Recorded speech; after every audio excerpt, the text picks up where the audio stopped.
I'm Shirley Descorbeth with the Illinois Channel at the Illinois State Capitol. We recently spoke to Senator Dan Biss about a measure he's helping to propose that will put more money back into the pockets of working families. So, Senator Dan Biss, today you helped introduce a legislation about earned income tax credit for working class families. Can you tell us a little bit about that, please? Yes, so today we introduced legislation expanding the Illinois Earned Income Tax Credit. The bill was filed in the House by Majority Leader Barbara Flynn Curry and in the Senate by Senator Jacqueline Collins. I'm a proud co-sponsor of the bill.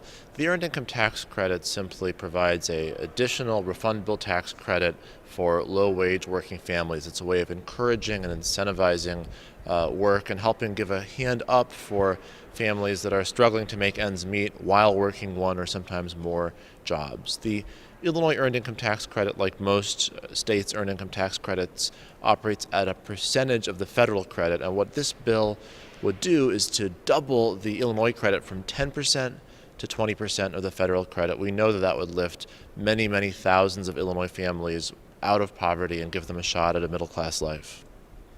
And I remember that it was mentioned that this would happen over a certain period of time. Can you explain that to me? That's correct. This increase in the earned income tax credit would be phased in over 5 years. So the 10% increase from 10 to 20% would be from 10 to 12, 14, 16, 18, and 20. The reasoning is, first of all, we want to phase it in because it costs some money to provide the tax credit, and we also feel that when you put more money in the pockets of working families, particularly low-wage working families, they spend that money in the community, and it starts to help small businesses grow and expand and helps the economy grow and creates jobs. So if you do it bit by bit, you put the first 2% in, that's a cost a little bit of money up front, but it'll generate some more economic activity, start to pay for itself, and then allow us to ratchet it up. But by the end of the 5-year phase-in period, you're going to see working families with a 20% earned income tax credit to track what happens in Washington. Okay. Senator Biss, how do you think Governor Rauner is going to respond to this bill?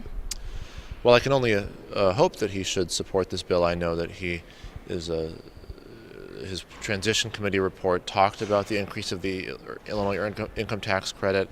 There seems to be some quiet acknowledgement that we need to have a comprehensive overhaul of our tax code to make it more fair to working families, more economically efficient, and also adequate to allow the state to stay afloat. And I would certainly hope that this measure would be not only a part of that discussion, but right at the top of the list of things that ought to be included in that discussion.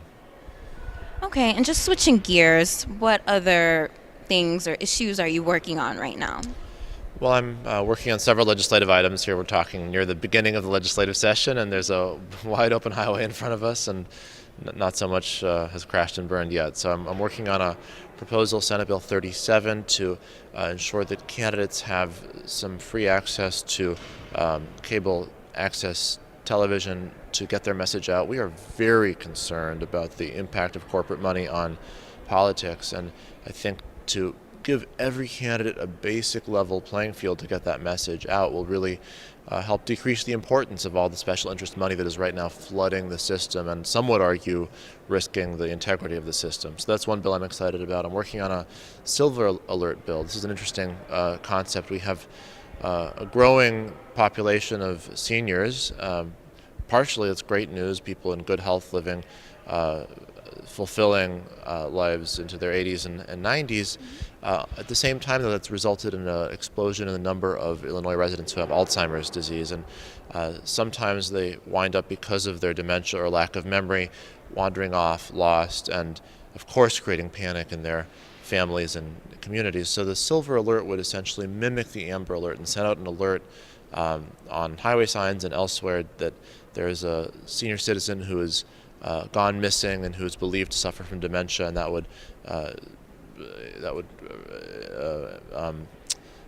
engage all sorts of resources to help find that person. It's something several states have done. I think Illinois needs to follow suit. So those are a couple of legislative measures I'm working on this session.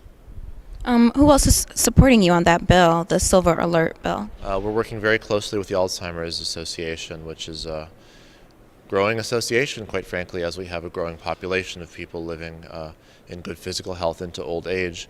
They feel very, very strongly about this. They've seen it work in other states and want to make sure we can replicate it here.